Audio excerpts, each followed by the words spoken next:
네, 안녕하세요. 저 알토스 벤처스의 오문석 파트너입니다. 저는 알토스 벤처스 서울 오피스에서 근무를 하고 있고요. 저는 주로 그 한국 위주의 그 투자를 하고 있고, 알토스 벤처스는 저희가 1996년도에 설립된 이후 주로 미국 실리콘밸리에서 투자를 하다가 2006년도부터 점차 한국 쪽 투자를 늘려나가고 있습니다. 한국에서는 저희는 주로 시리즈 A, 즉 초기 단계 회사 위주로 투자를 많이 하고 있고요.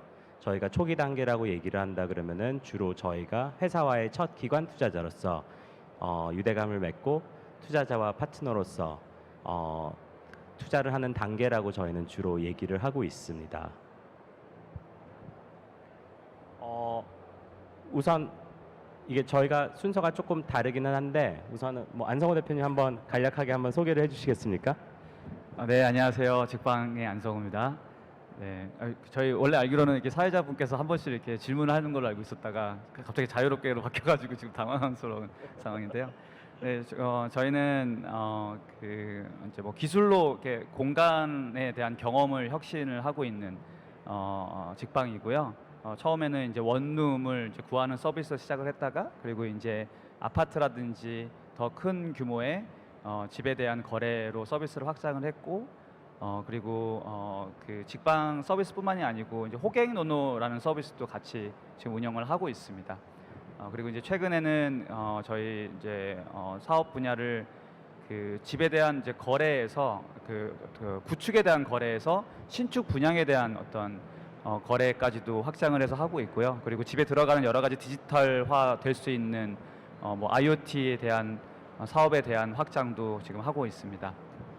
저희가 뭐 조금 더 구체적으로 프롭텍이나 이쪽으로 넘어가기 전에 안성호 대표님 처음 시작했을 때 채널 브리즈라는 어떤 서비스로 시작을 하셨는데 우선은 채널 브리즈가 어떤 서비스였고 어떻게 하다가 이 부동산 쪽으로 이렇게 확장하시게 된 건지 피벗하시게 되신 건지 한번 간략하게 얘기해 주시면 좋을 것 같아요.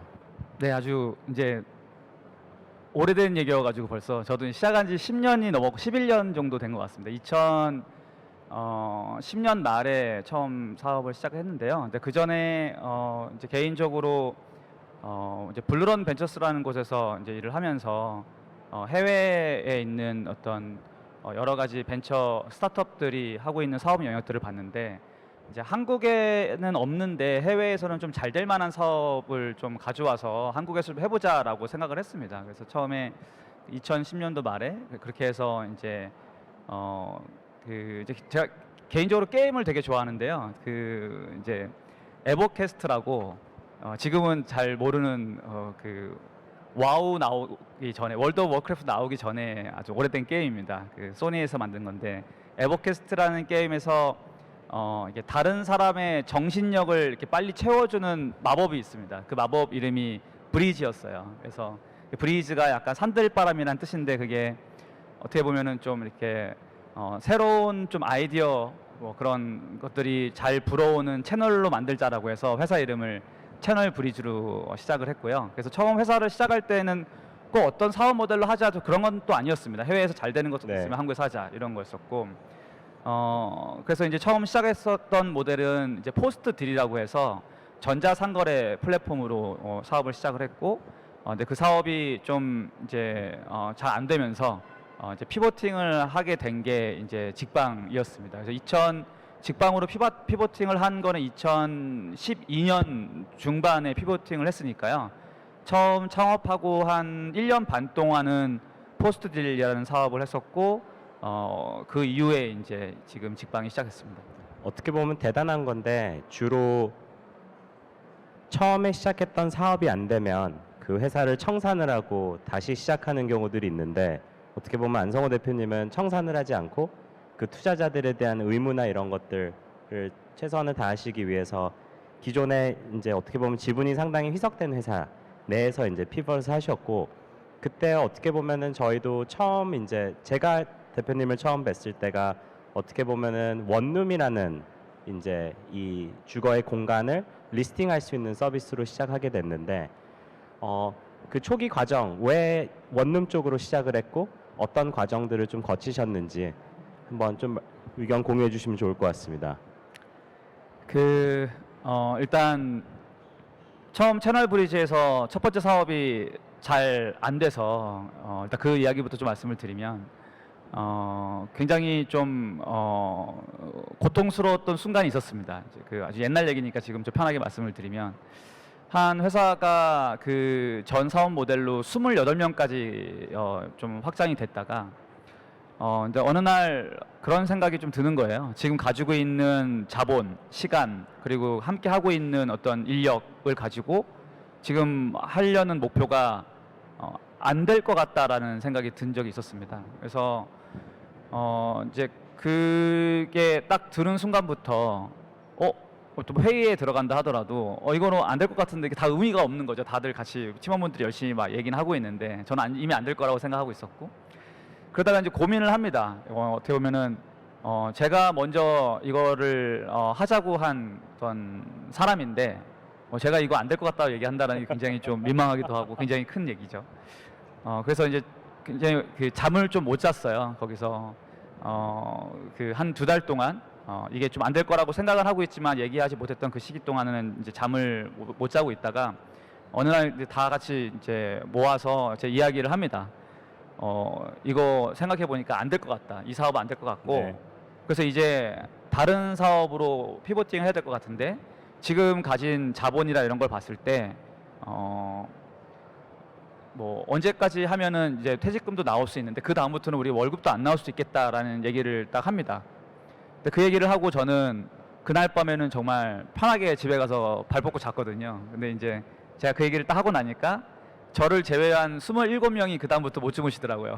그래서 이제 그렇게 해서 이제 기존 직방을 하기 전에 사업에 대해서는 먼저 중단을 시켰고요. 네. 그리고 이제 그 당시에 투자자분들한테 이제 그 설득을 하기 시작합니다. 지금 하고 있는 게 어떠한 이유로 안 되고, 그러니까 다른 사업을 어떤 거를 해야 된다는 거를 이제 사업 아이템을 3개를 정해가지고 역시 해외에서는 잘 되나 우리나라에서는 잘 안 되고 있는 사업 아이템 3가지를 정해서 하나를 고르게 되는데요. 근데 이제 그 이야기를 하는 과정이 참 쉽지 않았던 게, 어떤 A라는 사업이 잘 될 거라고 해서 회사에 투자를 했는데 그게 A가 아직 어떻게 보면 이게 돈을 다 쓰고 저희가 자금을 다 쓰고 한 것도 아니었어요. 그러니까 그 아직 자금이 좀 남아 있었기 때문에 어떤 투자자분들은 왜 그걸 지금 끝까지 안 해보고 중단하냐, 왜 중간에 중도 포기하냐 이런 얘기를 좀 했었던 것 같고, 근데 제 주장은 그나마 지금 자금이 남아 있으니까 이 다음 사업이라도 이야기를 들을 수 있는 거다. 만약에 자금이 없었으면은 그냥 어떻게 보면 통보를 하는 식으로 끝날 수도 있었던 건데, 네. 그래서 이제 그 사업 아이템 중에 이제 하나 할 수 있는 거를 이제 골랐던 것 중에 하나가 지금 이 직방 사업 모델이었고요. 근데 뭐 직방 시작할 때 굉장히 우려가 많았죠. 뭐뭐뭐 부동산 네. 서비스가 이미 있었기 때문에 그렇죠. 과연 직방이 될 것인가 라고 했었고, 그런데 이제 그 당시에 그 전에 그 제가 그 회계법인에 잠깐 그 일을 한 적이 있었는데요. 그 이제 자격증 공부를 하면서 굉장히 집을 구할 때 그 당시에 집을 구할 때 좀 많이 힘듦을 느꼈어요. 이제 그 어떤 부동산을 찾아갔을 때 밑도 끝도 없이 아무 정보가 없이 그냥 찾아가게 됐었고, 어떤 첫 번째 부동산에 가서 이제 집을 보고 나온 다음에 방을 보고 나온 다음에 두 번째 부동산에 가면 갔을 때 또 똑같은 집을 보여주기도 하고 뭐 네, 이런 그런 과정 속에 있었기 때문에 기존에 있던 어떤 부동산 서비스들이 집을 구하는 데 있어서 정말 충분한 어떤 역할은 하지 못하는 것 같다라고 생각을 했습니다. 그래서 이제 직방을 선택을 했고요. 그리고 기존 주주와 계속 가는 이유는 여러 가지로 이제 그 인간관계도 얽혀 있었기 때문에 선택의 옵션이 없었습니다. 아예. 네. 그러다간 정말 큰일 날 수밖에 없는 상황이었기 때문에 생각지도 않았던 것 같아요. 그거는. 오늘 여기 이 자리에 창업가분들도 많이 나오셨을 것 같은데요. 어떻게 보면은 알토스는 2014년도부터 지금까지 직방의 총 신주 구주 포함해서 890억이 조금 넘는 금액을 감사합니다. 저희가 투자를 했더라고요. 근데 저희의 시작 자체는 2014년도 8월에 30억을 투자를 했고요. 그 당시에도 저희가 일부 신주, 일부 구주가 섞인 구조였는데 저희가 지금까지 계속 안성호 대표님과 함께하면서 투자할 수 있었던 굉장히 중요한 이유 중에 하나는 안성호 대표님이 회사를 운영을 하는 방식, 그 보수적인 방식 중에 하나가 있는 것 같아요. 요즘처럼 경기가 안 좋고 어떻게 보면은 벤처 펀딩에 대한 이런 우려가 있는 상황에서 직방이 이때까지 걸어왔던 거는 1차적으로 회사는 비즈니스 모델이 있어야 된다. 그리고 그 비즈니스 모델을 통한 충분한 운영 자금을 마련할 수 있어야 된다라는 어떤 그 신념이 굉장히 강했고 그거를 실제로 만들어내셨어요. 그래서 저 같은 경우는 안성호 대표님을 처음 뵀을 때가 언제였냐면 2015년도였고 저는 그 전에 골드만에서 투자하는 부서에 있었고 골드만이 2014년도 배민에 투자하고 그 다음 이제 한국 스타트업을 찾을 때 알토스 소개로 이제 직방을 만나 뵀었는데 원룸 광고 모델이 굉장히 잘 돌아가고 있었어요. 트래픽도 건강했고 어떻게 보면은 네이버와도 어느 정도 차별화하는 상황이었고 다방이라는 경쟁사가 있었지만 경쟁사와도 차별화하면서 계속 성장을 해왔는데 더 놀랐던 거는 그 이후에 원룸 사업에서 계속 수익이 나는 상황에서 안성호 대표님은 그 다음은 뭐냐? 어떻게 보면 우리가 원룸에서 사업을 끝낼 수는 없고 그 다음 확장을 해야 되는데 아파트 쪽으로는 어떻게 넘어갈까에 대한 고민을 굉장히 많이 하셨어요. 어떻게 보면은 당시에 제가 봤을 때 굉장히 쉬운 결정 중에 하나는 이제 우리 수익도 날 것 같은데 그러면은 이제 상장을 하고 내가 지난 뭐 7년 고생했는데 어떻게 보면은 조금 더 편하게 갈 수도 있다라는 마음을 먹으실 수도 있을 것 같은데 왜 그 당시에 아파트로 넘어가겠다라는 그런 큰 결정을 하셨고 그 당시에 이제 또 아파트로 넘어가는 과정에서 또 굉장히 많은 트래픽을 모아야 되는 부담을 안고 있으셨을 텐데 그런 과정 어떻게 좀 그런 결정을 하시게 됐고 뭐 어떻게 빌드업 해오셨는지 그 부동산 관련된 정보와 트래픽을 그거 성장 과정 한번 좀 얘기해 주시면 도움 될 것 같습니다. 그 제가 처음 직방 시작했을 때는 싱글이었습니다. 예, 게다가 그 사이에 결혼도 하게 됐고 이제 아기도 갖게 됐고 그리고 아파트로 또 이사를 갔거든요. 그래서 이제 어떻게 보면은 이게 처음부터 계획했다기보다는 이게 그 가면서 이제 새로운 것들을 봐왔던 것 같아요. 이제 원룸이라는 곳 어떤 서비스에서는 소위 말하는 리스팅 모델로 광고 비즈니스 모델로 했었는데 그러면 제가 또 이제 아파트를 구하는 과정에서 또 이제 여러 어려움들도 겪으면서 아마 여러분들도 다 어떻게 보면은 겪고 있는 저는 이슈라고 생각을 하는데요. 그 리스팅 모델에 대한 어떤 한계점들에 대해서 좀 생각을 해봤습니다. 그 제가 많이 좀 비교를 하는 게 뭐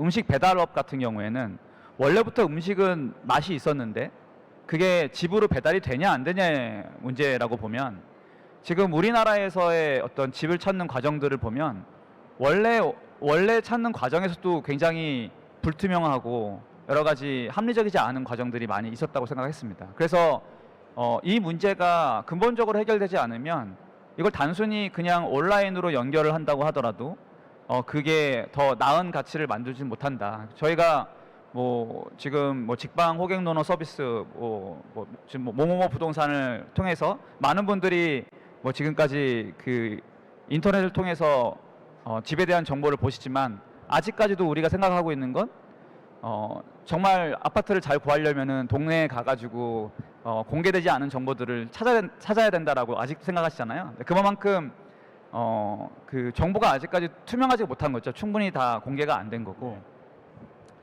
그래서 이 문제를 리스팅으로 해결이 될까?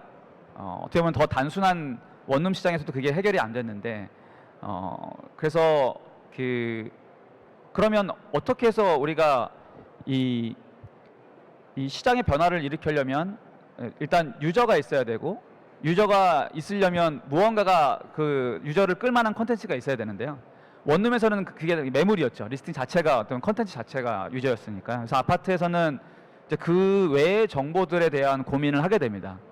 정말 우리가 집을 구할 때 매물이라는 것은 가장 라스트 미닛에 거래 직전에 필요한 정보이지 그 앞단에 전체가 100이라고 놓고 보면은 90에 해당하는 정보들은 매물 말고의 정보들이 다 있더라고요. 필요한 정보들이. 그래서 그 앞단에 있는 정보들을 좀 모아보자라고 하는 네. 게 시작이었고, 그래서 아파트 서비스를 시작했고요. 이제 그러면서 이제 만났던 이제 호갱노노 심상민 대표 팀을 만나게 돼서 어떻게 보면 그때 이제 경쟁사죠. 예, 그래서 그 만나 뵙고 이제 같이 하자라고 해서 뜻을 모아서 이제 아파트 시장에 좀 본격적으로 시작하게 됐습니다.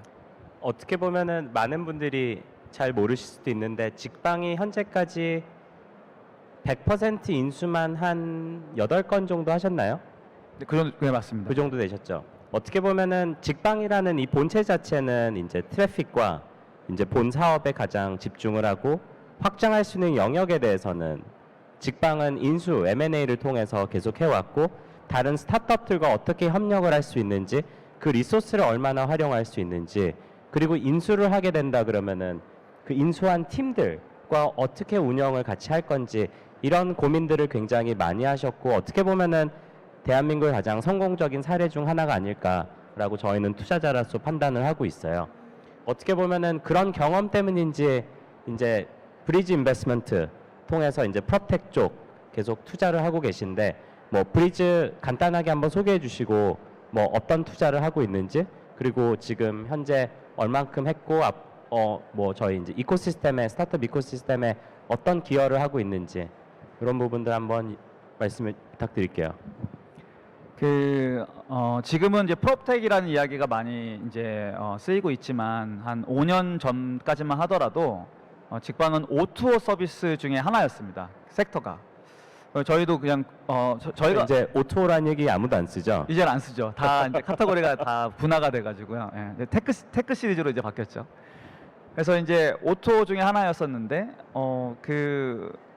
이제 해외에 이제 눈을 돌려서 보다 보니까 그 프롭텍이라는 어떤 영역이 있더라고요. 그리고 이제 그게 핀테크가 이제 뭐 영국에서 시작됐듯이 프롭텍도 영국에서 좀 출발이 됐고 그래서 한번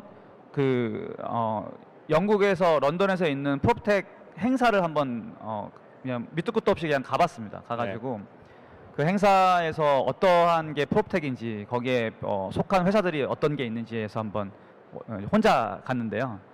직방의 그 회사 CI를 들고 깃발을 같이 만들어 가지고 갔습니다. 가가지고 그 행사에 참여를 하죠. 행사에 참여를 하고 가봤는데 거기 행사장에 한 1,500명 정도가 오신 거예요. 지금 이 정도 규모였던 것 같아요. 그래서 깜짝 놀랐습니다. 그렇게 프롭텍이라는데 이 회사가 많고 그리고 거기에 참여하는 회사들을 보면 한 절반은 스타트업이고 절반은 전통적인 뭐 디벨로퍼라든지 아니면 컨스트럭션 컴퍼니라든지 이런 쪽이었어요. 이게 어떻게 보면은 부동산에 관련된 어떤 기술이라는 게 기술만 가지고 되는 게 아니라 그 기술을 적용할 수 있는 대상이 필요했고 그러다 보니까 그 대상을 가지고 있는 전통적인 건설업계나 이쪽에서는 훨씬 더 많은 기회가 있었던 것 같더라고요. 그래서 이제 거기서 좀 보고 이게 답이다. 우리가 이제부터는 프롭텍으로 가야겠다라고 생각을 했습니다. 그리고 네. 저 아직까지 그 프롭텍으로 가시겠다라고 했을 때 그 장표가 생각이 나요. 이 아마존의 장표를 가져오셔서 아마존이 물류를 단순 커머스를 물류 등 확장한다. 그거와 동일하게 프로퍼티는 부동산을 어떻게 확장할 수 있을까에 대한 굉장히 컨셉션, 그러니까 이 컨셉 가득한 장표 하나를 갖고 말씀을 그때 시작했던 기억이 나요. 네, 그래서 프롭텍에 일단 1등이 돼야겠다라고 선두주자가 돼야겠다라고 처음에 생각을 했습니다. 그래서 회사 가져갔던 그 회사 이 깃발을 그 비행기 탔으니까 이게 다 꾸깃꾸깃 할 거잖아요. 접어서 가서 그래서 다리미로 펴가지고 빳빳하게 펴서 이제 가서 행사장에서 이제 들고 지나가는 사람한테 사진 좀 찍어달라 그랬어요. 이제 저희 기사를 내야 되니까 저희가 한국 프롭테크 회사인 직방이 행사에 참석했다. 참석했다로. 그래서 이제 그렇게 하려고 했는데 사진을 찍다가 제재를 당합니다. 한국말로 된 직방이 약간 좀 무슨 의미인지 모르니까요. 이거 너네 무슨 뭐 프로파간다 아니냐, 어느 나라에서 왔냐. 그래서 약간 그런 실랑이를 벌이다가 결국엔 사진을 성공적으로 찍고 그 현장에서 바로 기사를 냅니다. 그래서 그때부터 이제 프롭테크라는 거를 저희가 시작을 하게 됐고요. 그다음에 이제 그리고 그 이후에 굉장히 프롭텍 시장이 한국 내에서 이제 그러고 보니까 굉장히 프롭텍 회사들이 굉장히 많이 있었고, 그래서 한국 내에서도 이제 한국 프롭테크 포럼이라는 거를 만들어서 같이 한 26개사가 같이 만들어서 지금은 한 350개사까지 이제 됐습니다.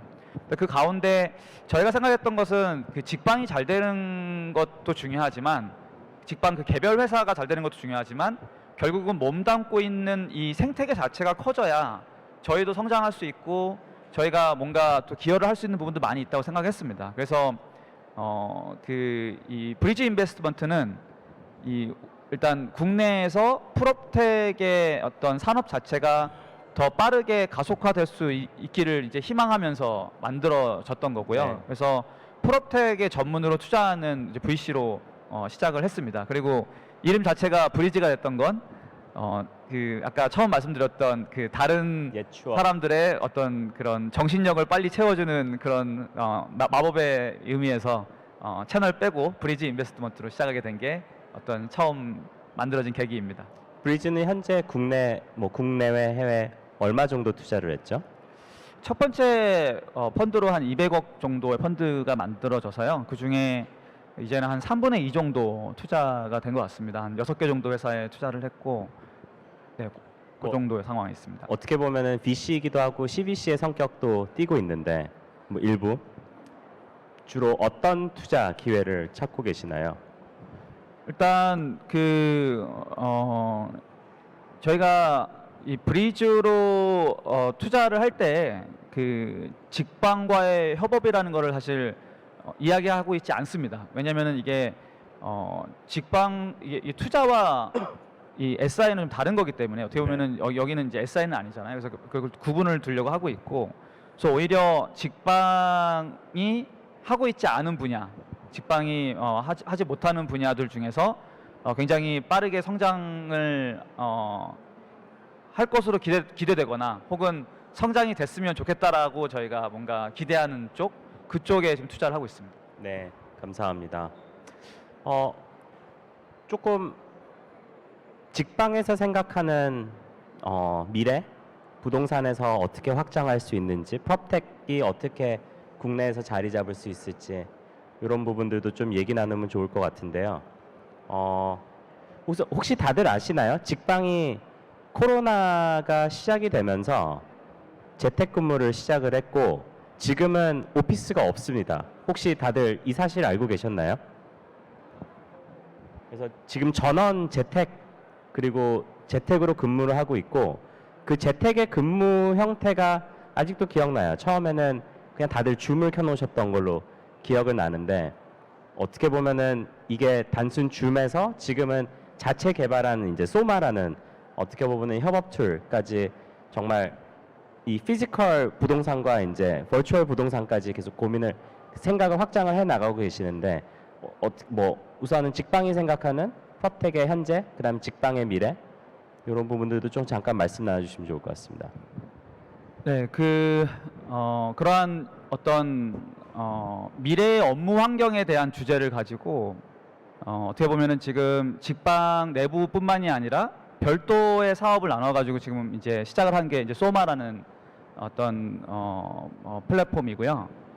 근데 이제 이거를 왜 그 직방에서부터 출발을 했는데 왜 이거를 다른 회사들까지도 확장할 수 있도록 만들었냐라는 그 어떤 배경은 처음에 그 채널 브리지에서 직방으로 사업 모델을 바꾸면서부터 어떤 일하는 환경에 대한 고민들을 계속 해왔던 것 같아요. 그래서 저희가 좀 고민했던 여러 가지 어떤 그 오피스의 개념들을 정리해 놓은 곳들이 있었는데요. 그러한 형태와 굉장히 유사한 서비스가 나타났어요. 그게 뭐였냐면 그 위워크 아니면은 뭐 패스트 5, 지금 스파크 플러스 이런 네. 쉐어드 오피스였습니다. 저희가 소위 말하는 쉐어드 오피스 개념으로 굉장히 오랜 시간 동안 업무 환경을 구축해서 왔거든요. 근데 이제 그때 한번 본 거죠. 아, 이러한 업무 환경이 저희로 스스로부터 어떤 문제 제기가 시작됐지만 이거 자체가 다른 회사들도 고민이 있었구나. 그걸 누군가는 사업화를 해서 여러 다른 기업들이 이러한 조직 문화와 이러한 업무 환경에서 일할 수 있도록 만들었구나라는 걸 일단 한번 알게 됐고요. 네. 그리고 저희가 어떻게 해서 이러한 뭐 저희는 뭐 클라우드 워크라든지 클라우드 오피스라는 표현을 쓰는데 이러한 환경을 감에 있어서 왜 가는지에 대해서는 좀 나중에 말씀드린다 하더라도 이게 꼭 우리만의 고민은 아니겠구나. 언젠가는 이 고민이 다른 회사도 할 수 있는 고민이겠구나라고 생각을 했습니다. 그래서 처음부터 이 개념들을 정리할 때 직방이 이 버추얼 오피스의 첫 번째 클라이언트라고 생각을 했고요. 네. 그러니까 예를 들면 저희가 어떤 뭐 위워크를 만든다고 치면 위워크가 첫 번째 클라이언트인 거죠. 그러니까 메이커면서도 유저인 거니까. 그런 맥락으로 정의를 다 내려가면서 한 게 이 소마의 시작이었습니다. 그래서 지금은 이제 소마를 별도로 오픈을 하게 된 거고. 근데 이제 그러면 왜 우리가 이 원격 근무에 대한 정의들을 지금 이렇게 내려왔는가를 보면 그 스토리를 보면요. 사실 좀 최근에 들어서 좀 자신 있게 말씀드릴 수 있는 게 최근 여러 가지 재택근무에 대한 그 이슈들이 좀 많이 불거지면서 여러 어떤 조직 내에서도 각자 좀 고민들이 많이 있는 것 같은데요. 저희는 자신 있게 말씀드리면 아마 그런 고민을 가장 현재 안 하고 있는 조직일 겁니다. 그 직방이라는 회사가 이미 그런 고민들이나 정의들을 많이 내렸기 때문에 네. 그래서 이 출발은 이런 거였습니다. 그 코로나를 굉장히 초기에 걱정을 좀 저는 많이 하는 편이었는데 초기에요. 우리 아까 코로나가 안 걸렸으면 좋겠다라는 생각을 했어요.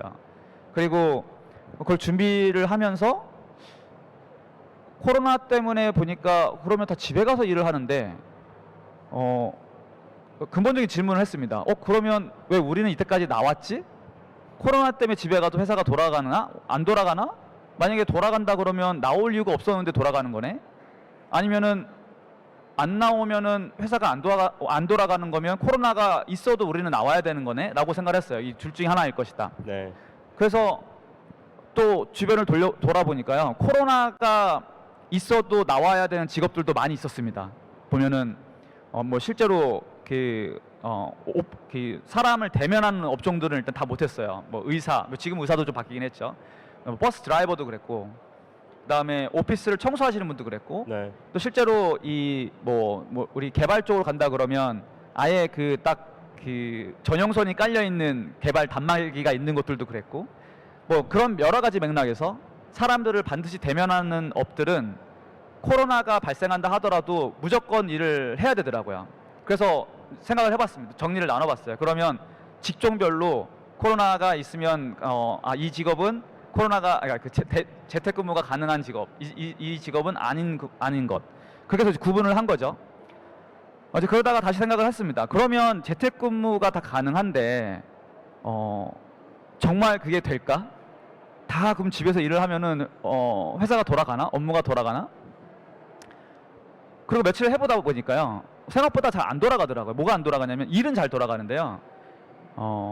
서로에 대한 어떤 그 관계가 향상된다든지 어떤 우리가 특히 스타트업이 가장 일을 하면서 중요한 게 우리가 항상 성공을 하는 게 아니라 대부분의 실패를 하잖아요. 아마 한 10번 트라이를 하면 그중에 8번, 9번은 실패고 그중에 건지는 한 번에 두 번의 성공을 가지고 우리가 그 성공을 이어가면서 크게 방향성을 그린다고 생각하는데요. 서로에 대한 어떤 신뢰나 관계나 믿음 이런 게 있지 않은 상황에서 그러한 실패를 반복한다는 건 정말 쉽지 않다고 생각을 했습니다. 네. 그래서 저희는 그 사람들이 모이는 이유가 일을 같이 하기 위해서가 아니라 서로에 대한 어떤 본딩을 위해서다. 결국은 조직 문화를 만들고 그다음에 어떠한 그 좋은 일이 생겼을 때 거기에 대해서 막 서로 보람도 함께하고 뭐 이러한 것들에서 오는 여러 가지 만족감들이 일에서 오는 만족감, 업무에서 오는 만족감 대비 굉장히 큰 비중이구나라고 생각을 했습니다. 그래서 일찌감치 저희는 정의를 내렸어요. 사실 재택근무는 지속 가능하지 않을 것 같다. 그리고 다시 시도를 한 게 줌을 가지고 한번 해봤습니다. 줌방을 팀별로 다 만들어가지고 아 그러면 줌을 같이 켜놓고 업무를 하면 좀 대화가 되지 않을까?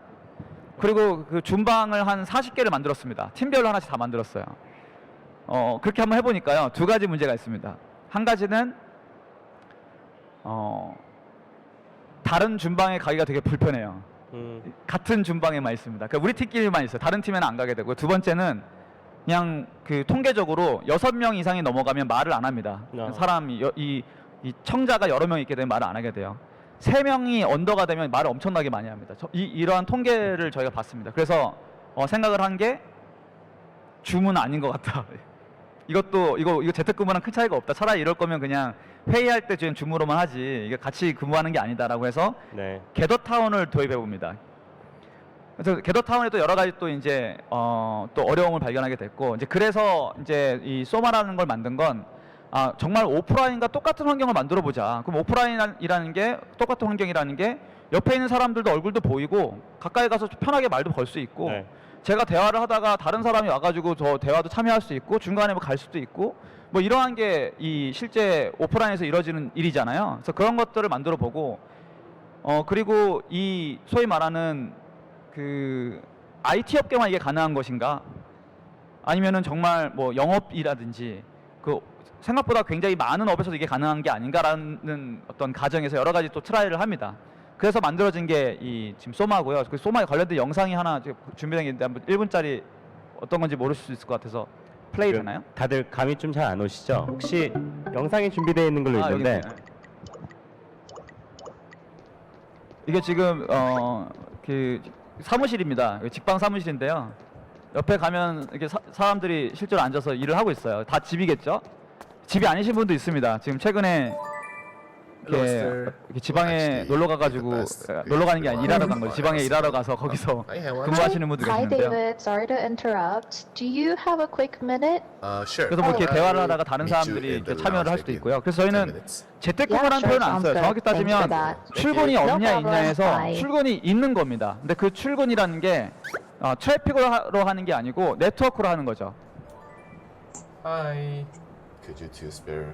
그리고 Of 이 course, sure. 소규모 그룹의 대화뿐만이 아니라 이렇게 같이 오늘과 같이 이러한 행사 장소에서 누군가 발표를 하고 거기서 사람들이 어떤 이야기를 듣고 뭐 이야기를 나눌 수 있는 것까지도 필요하다 생각을 했습니다. 그래서 지금 소마는 그 하나의 공간에서 한 500명 정도가 되는 사람끼리의 서로 자유롭게 대화를 하거나, 아니면 클럽하우스처럼 일정한 사람들이 스피커가 돼가지고 스피커 그룹군끼리는 대화를 하고 나머지가 오디언스가 되는 그러한 모델을 만들어서 지금은 하고 있습니다. 그래서 이제 직방이 쓰면서 이제 다른 기업들한테도 이제 오픈하고 있는 그런 과정인 거죠.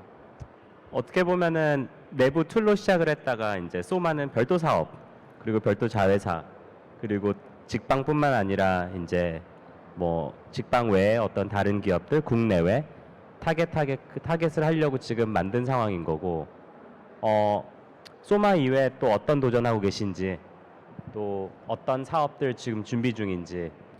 최근에 가장 좀 도전적인 일을 하고 있는 게 저희가 그 삼성 SDS의 홈 IoT 부서를 인수하는 과정에 있습니다.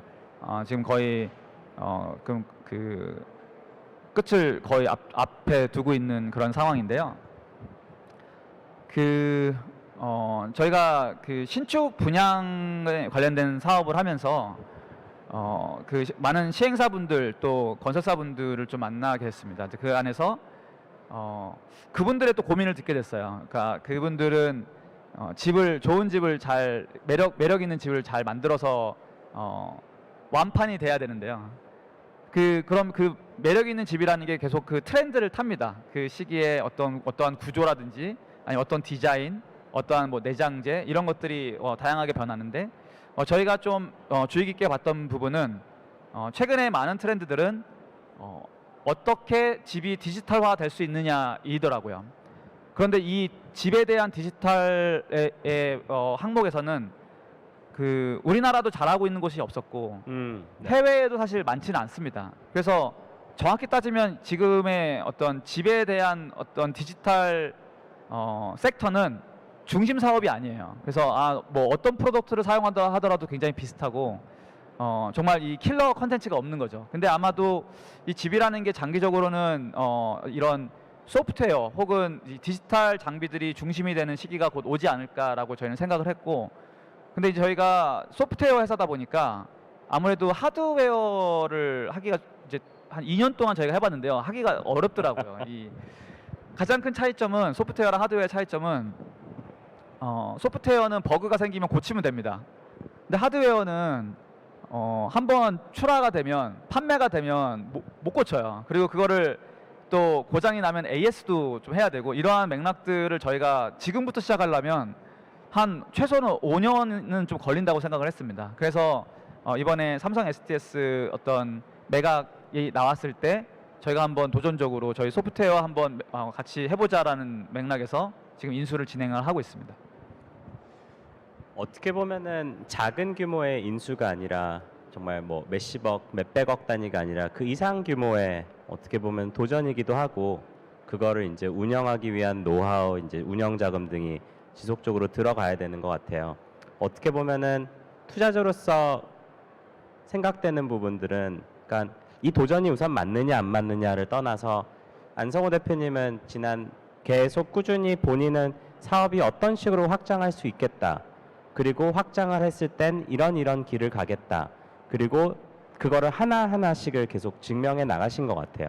그런 관점에서 우리가 이 대기업의 하나의 사업 부분을 인수해서 어떻게 운영하지에 대한 우려가 들지만, 또 한편으로는 그동안 꾸준히 실행하면서 결과로 보여주셨던 부분들이 있기 때문에 또 믿고 가게 되는 것 같습니다. 네, 감사합니다.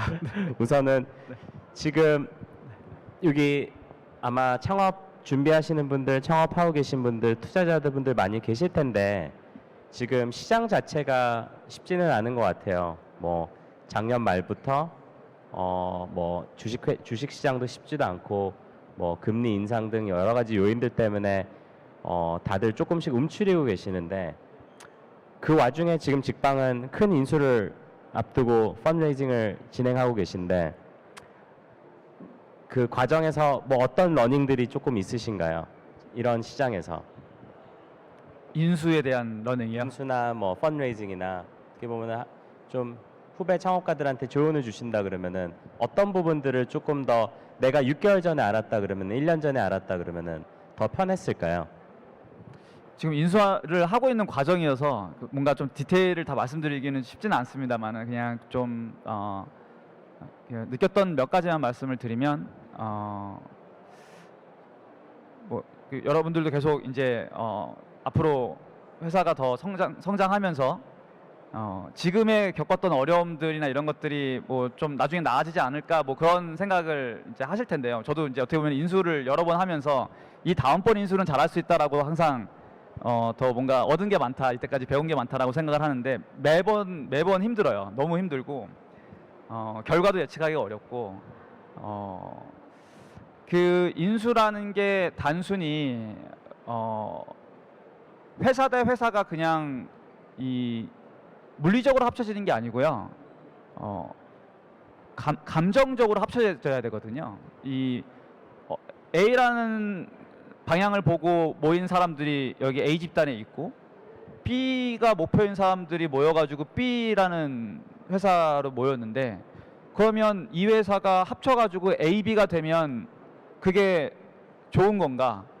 사실 그게 가장 안 좋은 거라 생각합니다. 아예 A가 됐던 B가 됐던 아니면 새로운 C가 됐던 이게 돼야지, A는 A대로 가고 B는 B대로 가면서 적당하게 합쳐져 가지고 A, B로 가는 게 보통 인수 이후에 굉장히 위기가 찾아오는 많은 회사들의 어떤 공통점인 것 같아요, 책을 보면.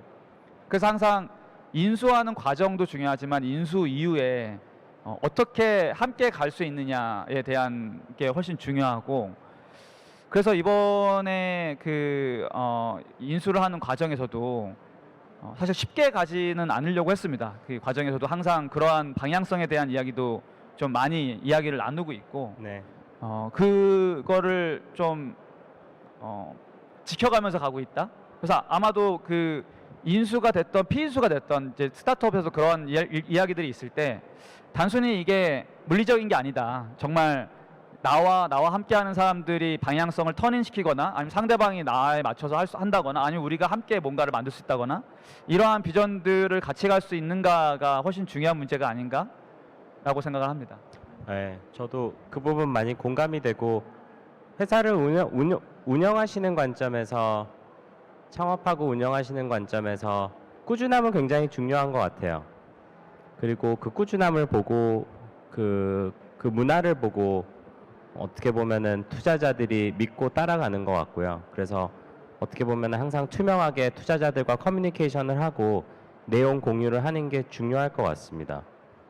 뭐 저희가 좀 더 많은 얘기를 할 수 있지만 오늘 그래도 일부 Q&A 하고 마무리하면 어떨까 싶은데요. 저도 질문 좀 드려도 될까요?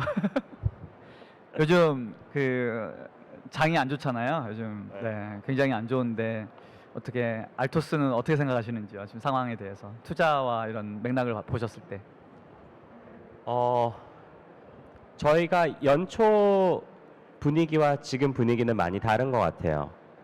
아무래도 시장 상황이 뭐 어렵다 보니 투자자들이 움츠리는 것 같고요. 저희 같은 경우는 두 가지 관점에서 고민을 하게 되는 것 같아요. 하나는 저희가 이미 투자되어 있는 회사들 관점에서 걱정을 이제 할 수밖에 없고, 두 번째는 이제 저희가 신규로 투자하는 관점에서 보고 있는데요. 지금 현재는 저희는 조금은 더 기존에 저희가 투자했던 회사들을 지원하는 방향으로 조금 더 시간을 많이 보내고 있습니다. 그 회사들 중에서 충분한 자금을 갖고 있는 곳들도 있고 충분한 자금을 가지고 있지 않는 곳들도 있기 때문에 우리가 어떻게 도와줄까, 어떤 도움을 줄 수 있을까, 뭐 이런 부분들을 고민을 많이 하고 있고요. 그 도움을 준다라는 게 꼭 자금만은 아닌 것 같아요. 현금이 있지만 그 현금을 어떤 식으로 관리를 해야 되는지, 마케팅을 만약에 많이 쓰고 있다 그러면은 그 마케팅을 어떤 식으로 좀 줄여야 될지 등, 그러니까 유동성이 없는 시장에서 펀드레이징 하는 건 굉장히 어려운 것 같아요.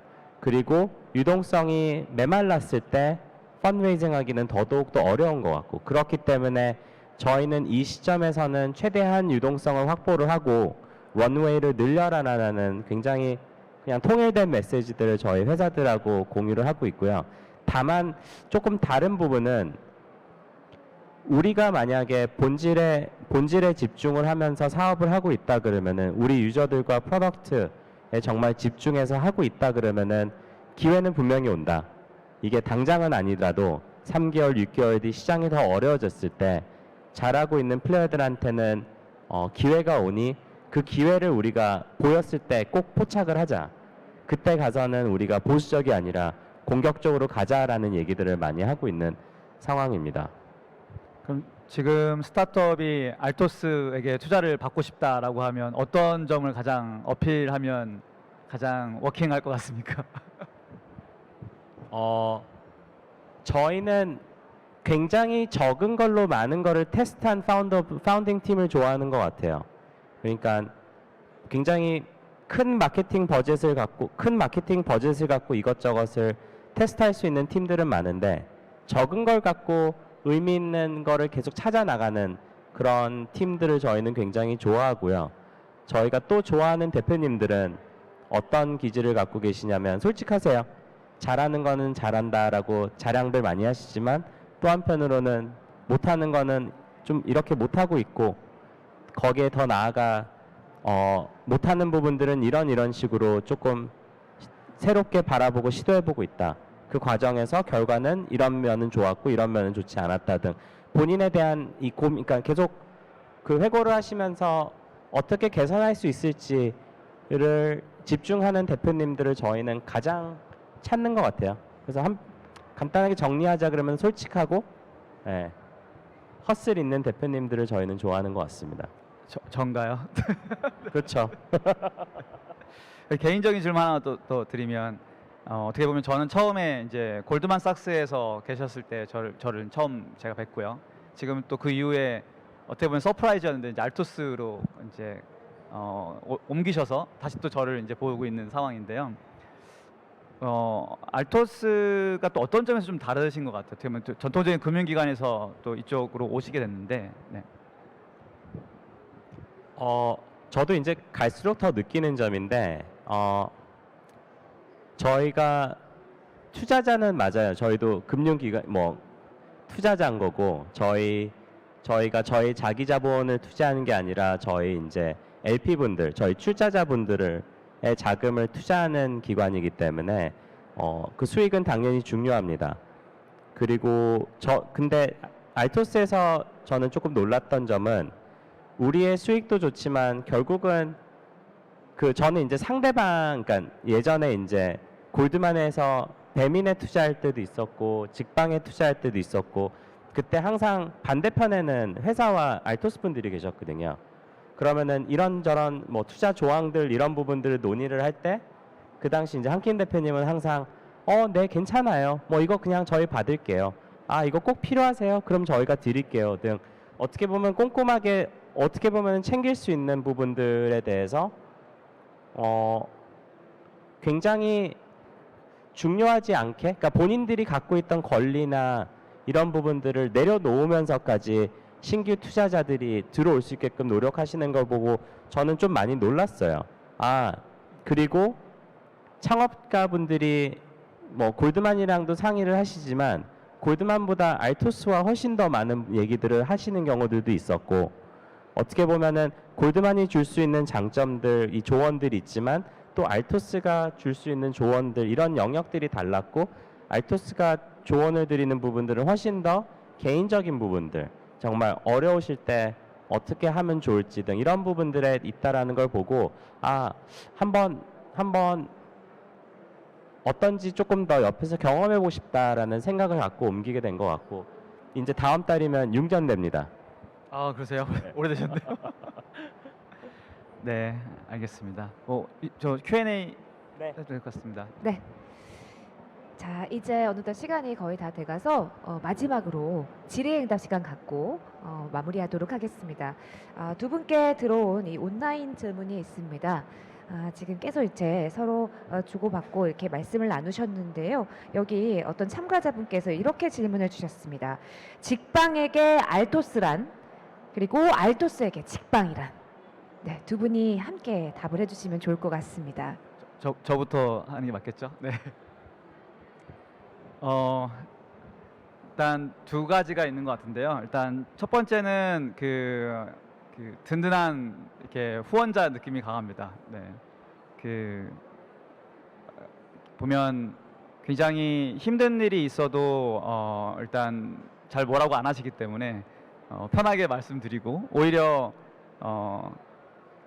제가 이렇게 갑자기 연락을 드리면 더 놀라세요. 약간 이렇게 뭐랄까요? 도대체 어떤 일이 있길래 그래서 더 불안해하시고, 제가 갑자기 이렇게 카톡으로 내용을 보내면 좀 난데 갑자기 통화 가능하신가 이런 거 가장 싫어하십니다. 두근두근. 네. 그래서 그런 편하게 가장 이야기도 할 수 있고, 또 그게 꼭 이렇게 대화만 가지고 되는 게 아니라 실제로 어떤 액션도 같이 취할 수 있는 어떤 포지션에 있기 때문에, 그게 뭐 자금일 수도 있고 아니면 어떤 네트워크 연결일 수도 있고, 그래서 그게 같이 오면 이게 느낌이 완전히 다른 것 같아요. 이 두 가지가 교차했을 때. 그래서 그런 든든한 약간 후원자의 느낌이 있고요. 두 번째는 그 생각을 많이 깨게 될 수 있는 환경을 만들어 주십니다. 보면은 사실 저도 요번에 덕분에 그 힘든 환경에서 미국에 한 3주 전에 같이 3주 됐나요? 같이 갔다. 그 정도 됐죠. 네. 미국 갔다 왔는데요. 그렇게 다른 산업에서의 돌아가는 어떤 로직들이나 아니면은 어떠한 저희랑 같은 범주에 있지 않지만 그 범주 내에서 굉장히 하나를 깊게 파신 분들과 어떤 대화를 할 수 있는 계기를 만든다든지, 혹은 같은 산업에 있는데 우리나라가 아니라 다른 나라에서 하는 분들은 어떻게 하고 있는지 이런 것들에 대한 연결도 많이 해주시고, 그래서 지금 제가 하고 있는 이런 맥락들을 지금의 관점이 아니라 다른 관점에서 바라볼 수 있게 만드는 장들을 마련해 주신다. 그 장이라고 하면 그게 직접 말씀 주실 때도 있고, 아니면 그걸 직접 얘기해도 잘 안 들으니까 스스로 깨우치라고 그런 환경을 그냥 만들어 줄 때도 있고, 그런 면에서 굉장히 감사하게 생각하고 있고요. 또 이렇게 한번 투자를 하시면 아까 896억인가 네. 한번 투자하시면 또 한 번에 끝나시는 게 아니라 또 계속 그렇게 팔로우는 해주시면서 더 깊은 관계로 갈 수밖에 없는 상황으로 만들어 주셔서 너무 좋습니다. 뭐 못 벗어나게끔 하는 거죠. 그런 어, 느낌이라시라고 하네요. 그러면 네. 이제 알토스에게 직방이라. 알토스겐 직방이란 직방은 모범생이다예요. 그러니까 아까 안성호 대표님도 말씀하셨지만 본인이 굉장히 많은 고민을 하면서 회사를 이끌고 가세요. 그리고 저희가 조언을 드리거나 같이 논의를 하지 않아도 그 고민들을 그 이상으로 많이 해내시기 때문에 어떻게 보면 저희 내부적으로는 안성호 대표님이 가장 손이 안 가는 대표님이다 라는 얘기도 내부적으로 해요. 이제 손이 갈 때는 뭐 저희가 손이 갈 것도 없고 혼자 항상 알아서 처리를 하시기 때문에 그런 면에서는 투자자로서는 너무 편한, 그리고 옆에서 그 고민을 하고 그거 하나하나를 실행해 나가는 거를 보면은 항상 놀랍고, 그런 되게 범생의 기질을 가진 대표님들과 범생처럼 운영을 잘 하시는 분들이 항상 부족한 부분들은 가끔 틀을 깨는 건데, 심지어 틀까지 정말 너무 혁신적으로 드라마틱하게 깨셔서 저희도 깜짝깜짝 놀라기는 하지만 그런 것까지 갖춘 어떻게 보면 저의 가장 올라운드 대표님이지 않을까 싶습니다. 네, 민망합니다. 옆에서 네, 좋은 시너지가 나는 두 기업의 말씀이었습니다. 자, 그래서 이제 두 번째 질문을 좀 드려보겠습니다. 청년 스타트업으로 지금의 회사를 만드셨는데 이 청년 스타트업들에게 선배로서 미래를 위한 조언을 해주시면 좋을 것 같습니다라고 질문을 주셨습니다. 제가 네. 네. 그 처음에 스타트업을 시작하게 되면 여러 가지 고민들을 많이 하지만 저도 빠뜨렸던 고민 딱 한 가지가 있습니다. 얼마나 오래 할 것인가에 대해서는 보통 잘 생각 안 하고 하거든요. 혹은 생각을 한다 하더라도 생각보다 짧게 잡습니다. 이 업이 뭐 한 3년이면 되지 않을까? 5년이면 되지 않을까?